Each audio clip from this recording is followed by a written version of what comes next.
एक समय की बात है, पूरब के एक देश में अलादीन नाम का एक गरीब लेकिन बहुत ही नेक दिल लड़का रहता था। अपनी माँ के साथ रहते हुए अलादीन सबसे कठिन काम करता था, सबसे दूर तक जाता था, सिर्फ अपनी रोजी रोटी कमाने के लिए। एक दिन वह बाजार में बेचने के लिए केले लेने बहुत दूर जा रहा था। अचानक उसकी मुलाकात एक अच्छे कपड़े पहने, दाढ़ी वाले और गंभीर चेहरे वाले आदमी से हुई। उस आदमी ने अपने हाथों में सोना दिखाते हुए बात की। नमस्ते मेरे बच्चे, मैं तुम्हारे पिता का पुराना दोस्त हूं। क्या तुम एक सोने का सिक्का जीतना चाहोगे? सोने का सिक्का? अगर मैं अपनी पूरी जिंदगी केले चुनता रहूं, तब भी मैं इतना पैसा नहीं कमा पाऊंगा। उस आदमी ने अलादीन से कहा कि वह चट्टान के नीचे थोड़ी दूर बने गड्ढे में उतर जाए और जैसा वह कहे वैसा ही करे। अलादीन को लगा कि यह तो बहुत आसान काम है। दोनों ने मिलकर चट्टान को और दूर धकेला और देखा कि वहां एक गड्ढा दिखाई देने लगा। जैसा कि वह छोटा और फुर्तीला था, उसने गड्ढे से होकर निकलने में कामयाबी हासिल की। अंदर उसे एक बहुत ही संकरी सीढ़ी मिली और वह नीचे उतर गया। जब वह नीचे पहुंचा तो उसने देखा कि गुफा एक पुरानी चिराग से रोशन हो रही थी। वह अपनी आंखों पर विश्वास नहीं कर सका। गुफा के अंदर कीमती रत्न, सोना और खजाना भरा हुआ था। अभी वह हैरान ही था कि ऊपर से आई आवाज सुनकर अलादीन डर गया। चिराग, क्या तुम्हें चिराग दिखा? रोशनी बुझा दो और बस चिराग मुझे ले आओ। वहां पड़े सारे खजाने और सोने के बीच अलादीन को यकीन नहीं हुआ कि उस आदमी को सिर्फ यह पुराना बेकार सा चिराग ही चाहिए था। अब अलादीन डर गया था। अलादीन ने चिराग उठाया और सीढ़ियां चढ़ने लगा, लेकिन इससे पहले कि वह कुछ करता, वह आदमी चिल्लाने लगा, मुझे वह चिराग जल्दी दो। अलादीन उस आदमी के व्यवहार को समझ नहीं पा रहा था। पहले मैं यहाँ से बाहर निकलना चाहता हूँ। अगर तुमने मुझे अभी चिराग नहीं दिया तो मैं तुम्हें हमेशा के लिए इस गुफा में बंद कर दूंगा। उस समय अलादीन को समझ आ गया कि यह आदमी कुछ गलत करने वाला है। नहीं, पहले मैं यहाँ से बाहर निकलना चाहता हूँ। ठीक है, फिर तुमने खुद ही मांगा है। अरे रुको, तुम क्या कर रहे हो? अंगूठी गिरने से बेखबर उसने छेद पर चट्टान खिसका दी और अलादीन को वहीं छोड़ गया। उसे फर्श पर अंगूठी दिखी और जैसे ही उसने उसे उठाकर पहन लिया, एक जोरदार आवाज के साथ गुफा गुलाबी बादल से रोशन हो गई और उस बादल से एक विशाल काय जैसा कुछ प्रकट हुआ। डर के मारे अलादीन ने उस विशाल काय को देखा। तुम जो कुछ भी मांगना चाहते हो बेझिझक मांग लो, लेकिन इस बात का खास ख्याल रखना कि तुम्हारे पास केवल और केवल 3 इच्छाएं ही शेष हैं। मैं घर जाना चाहता हूँ। ठीक है मेरे बच्चे। एक झलक में ही अलादीन वापस अपने घर पहुंच गया।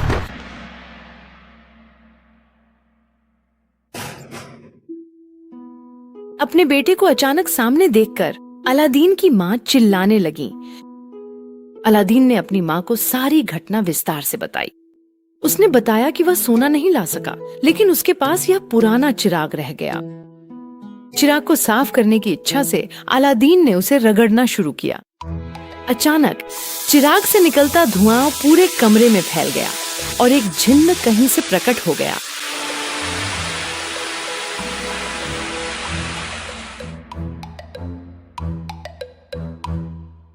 वाह, कमाल है दोस्त। मैं सैकड़ों सालों से इस चिराग में फंसा हुआ था और तुमने मुझे आजाद कर दिया। तो जो चाहो मांग लो। हैरान और स्तब्ध अलादीन और उसकी माँ जिन्न को घूरते रह गए। जिन्न ने अपनी बात दोहराई। आप जो भी चाहें बेझिझक मांग लीजिए। तो फिर हमारे लिए स्वादिष्ट खाने पीने की चीजों से भरी एक मेज तैयार कर दो। अचानक कमरे के बीचों बीच एक दावत की मेज प्रकट हो गई, जिसमें हर तरह का खाना, फल और मिठाइयां थीं। उस दिन से जादुई चिराग की बदौलत अलादीन और उसकी माँ की हर इच्छा पूरी होने लगी। वे एक समृद्ध और खुशहाल जीवन जीने लगे।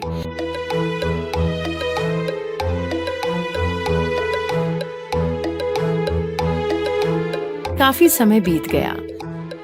एक दिन जब अलादीन बाजार से गुजर रहा था, उसने देखा कि राजकुमारी जैस्मिन, राजा की बेटी, सैनिकों द्वारा उठाए गए चांदी के सिंहासन पर बैठी है और वह उससे प्यार कर बैठा।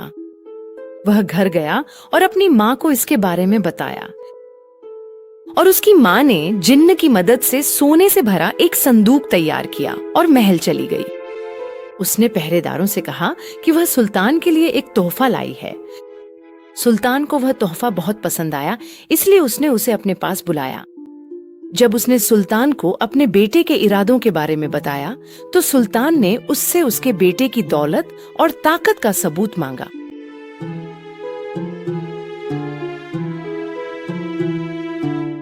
अगर तुम्हारा बेटा मेरी बेटी से शादी करना चाहता है तो उसे मुझ तक यह भेजने को कहो।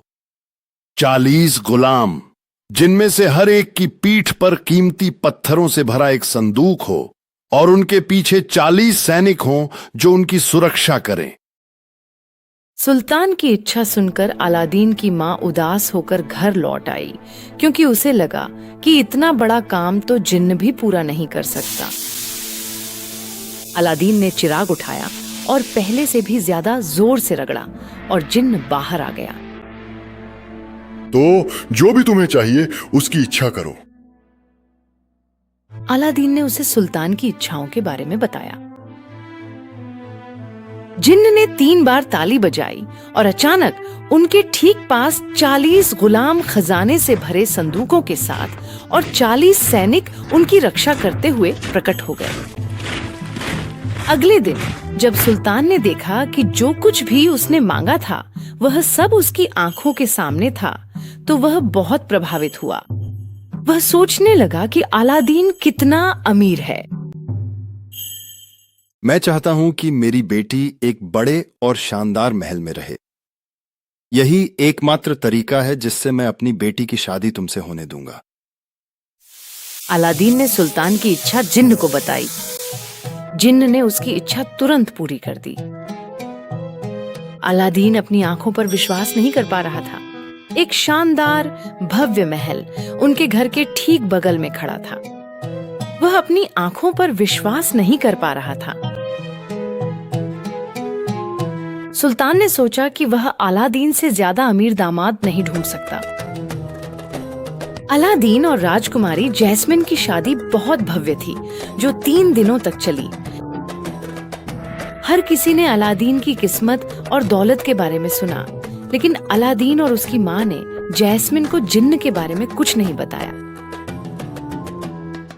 एक दिन एक व्यापारी अलादीन के महल के पास आया।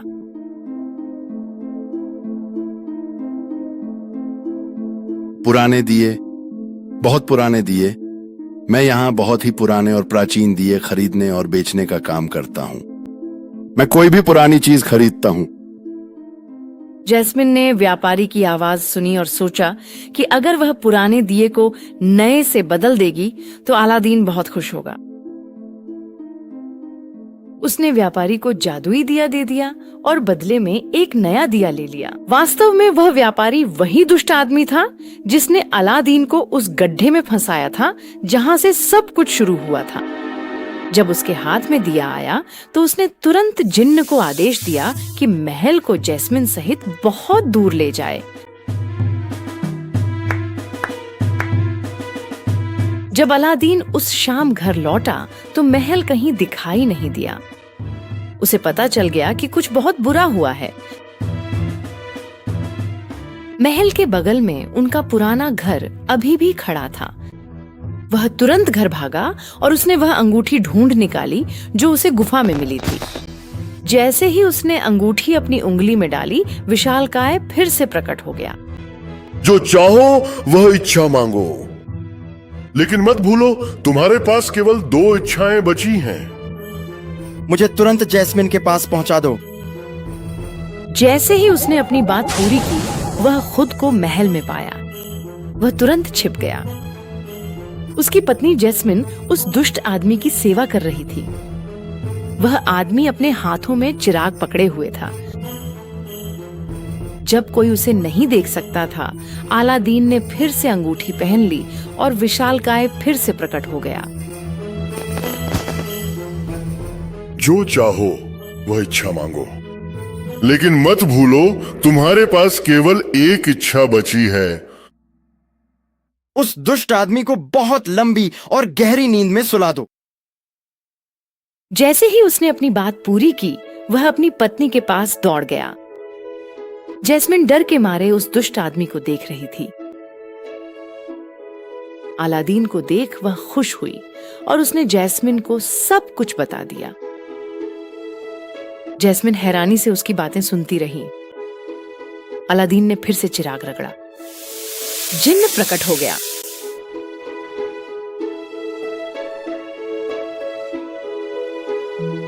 तो जो चाहो वह इच्छा मांगो। उस दुष्ट आदमी को इतनी दूर भेज दो कि वह हमें फिर कभी न ढूंढ सके। गहरी नींद में सोया हुआ आदमी अचानक गायब हो गया। अलादीन ने जिन्न से कहा कि महल को उसकी पुरानी जगह पर ले जाए। हमें और महल को घर ले चलो। महल आसमान में उड़ता हुआ फिर से अपनी पुरानी जगह पर आकर उतर गया। महल के अपनी पुरानी जगह लौटने के बाद अलादीन आखिरकार फिर से अपनी माँ के पास था। अलादीन, उसकी माँ और राजकुमारी हमेशा खुशी खुशी रहने लगे।